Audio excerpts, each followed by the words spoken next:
Welcome to the deep dive. Today, we're looking into something pretty significant. Yeah, it's a proposed national autism research initiative, imagined under a hypothetical HH secretary, Robert F. Kennedy Jr. Right. And our sources lay out this plan for, well, a huge NIH-managed data platform. It's designed to pull together all kinds of data, medical, genomic, commercial insurance stuff, even personal device data, maybe? And there's also a national autism registry involved. Exactly. The stated aim is to really ramp up research into possible environmental factors, linked to rising autism diagnoses. But it's kicked off a lot of discussion, hasn't it? Especially given the secretary's, let's say, public statements and past advocacy. Oh, absolutely. There's been considerable controversy. His language has been called, well, stigmatizing by some, scientifically questionable by others. Concerns about his views on vaccine safety, environmental toxins. It's all part of the picture. We should acknowledge, though, large data sets could genuinely help understand autism. But there are major potential pitfalls here. Big time. Data privacy, ethical risks, the potential for bias. It's a lot to unpack. Okay, so this NIH data platform, let's dig into that a bit. Yeah, the scope seems massive. They're talking about federal data, VA, Indian Health Service, so medical history, maybe genomics. And then commercial data, like insurance claims.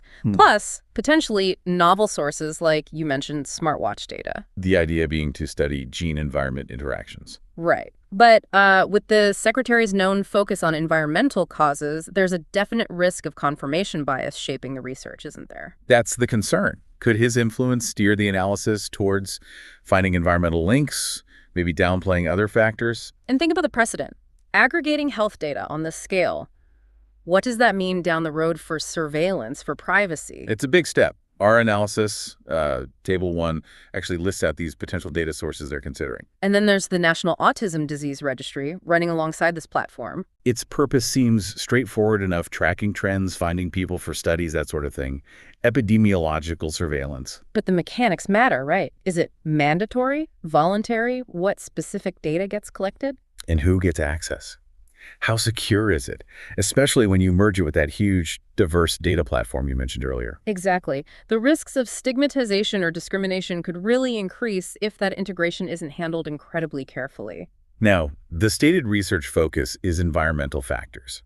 And look, that's a valid area for autism research. It needs looking into. Of course. But it's the emphasis that's raising eyebrows, driven so clearly by the secretary's long-held views on environmental health. So the worry is imbalance.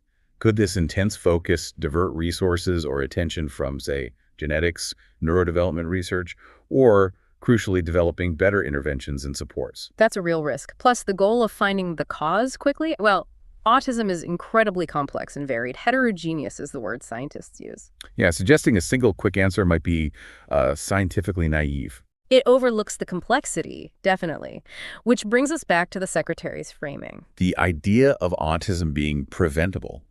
That specific language has drawn a lot of fire, particularly from the neurodiversity movement. Yes. Critics argue it's dehumanizing, that it reinforces negative stereotypes about autism. It's seen as running counter to accepting neurological differences. And you see this reflected in criticisms from advocacy groups, health experts.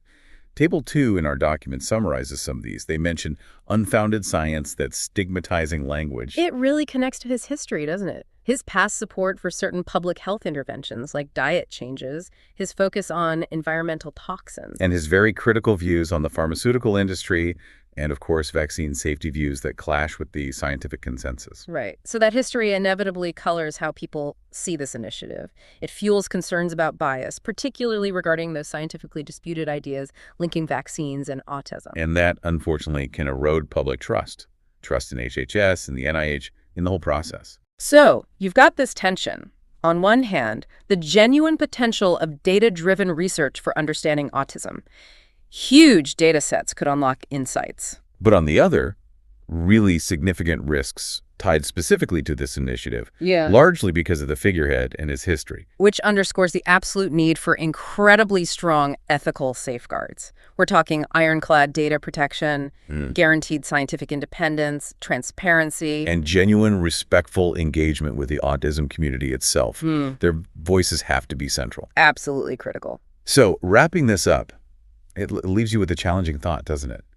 How do we balance pursuing scientific knowledge, especially with powerful new data tools? Against the potential for serious social and ethical harm, particularly when dealing with sensitive conditions and, well, influential people with very strong pre-existing beliefs. What's our responsibility as informed people to critically look at initiatives like this? Something to think about.